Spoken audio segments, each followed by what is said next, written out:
Dear friends in Jesus Christ, today I would like to share with you some insightful thoughts on self-reformation and prayer in the light of the life of St.Charles Borromeo.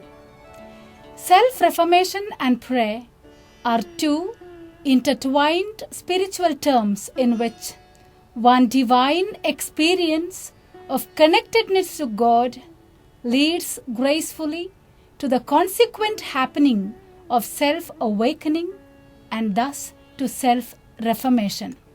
Etymologically, self-reformation stands for an act or process of reforming oneself, and prayer is an act of spiritual communion with God.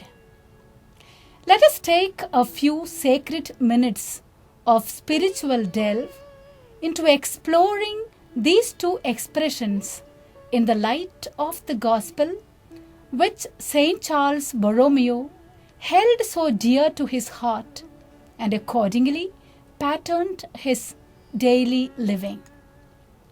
St. Paul's letter to Romans chapter 12 verse 2 says, "Do not be conformed to this world, but be transformed by the renewal of your mind, that by testing you may discern what is the will of God, what is good and acceptable and perfect." St. Charles practiced this exhortation in his life to every letter of the word.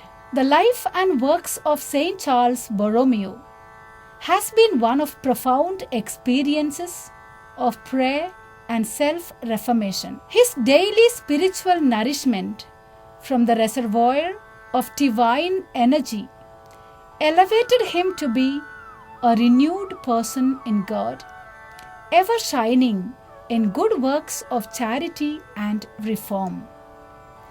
Being an imitator of Christ and a strenuous reformer, he held in high esteem the philosophy of Jesus, who taught to first take out the log from one's own eye before trying to take the speck out of one's brother's eye. He believed that transformation must first begin with oneself. Every reformer knows that, like a mirror, his life should reflect what he teaches, or else his decrees will be futile. St. Charles considered correcting his fault as first stage of holiness, and a priest was appointed to watch over his actions minutely, to bring home to him even the slightest fault. Being a self-reformer first, he undertook a rigorous reform of himself and his household primarily. His initiative to self-reformation was such that he came to be called as Living Counsel of Trent, which he considered as an expression of the will of God. He taught by word and living example, and his precepts are still a stirring source of self-reform and right living. He could boldly say, like St. Paul in 1 Corinthians chapter 11 verse 1, "Be imitators of me as I am of Christ."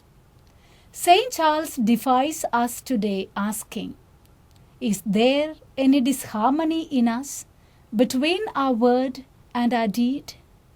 Let us reflect. St. Charles's life on earth was a resonance of relentless prayer and progressive reformation. He prayed incessantly in his heart before undertaking any important task, asking God to enlighten him and use him as instrument in his hands.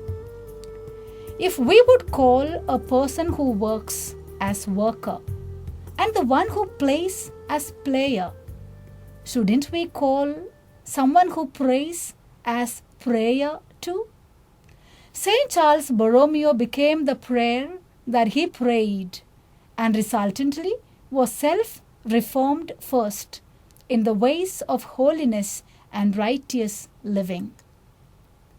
Being a lover of silence and solitude, this holy saint was accustomed to say, "Stay quiet with God, and do not spend your time in useless chatter."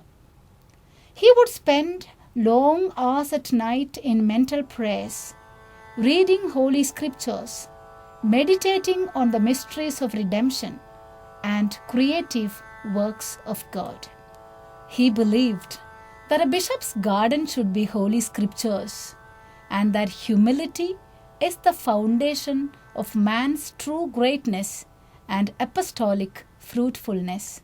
Through all these enlightened teachings, St. Charles soars high as a radiant beam of creative reformation and imitable holiness. Do we hear a challenging call addressed to us today to grow in piety and the works of mercy in the here and now of our daily living? St. Charles invites us.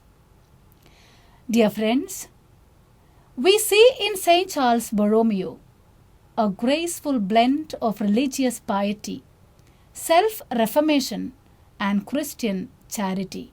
A man of strong convictions, displaying strength of character, renewed vigilance, and a sharp attention to his religious duties. He is still a living legend of inspiration for ages to come. The call of the hour for each one of us is to become an agent of positive change wherever we are and walk the talk, reforming ourselves first, rooted in personal prayer and charitable works of mercy. May St. Charles Borromeo continue to challenge us to be living memorials of God's goodness and a synonym of prayer itself here on earth. St. Charles Borromeo, pray for us.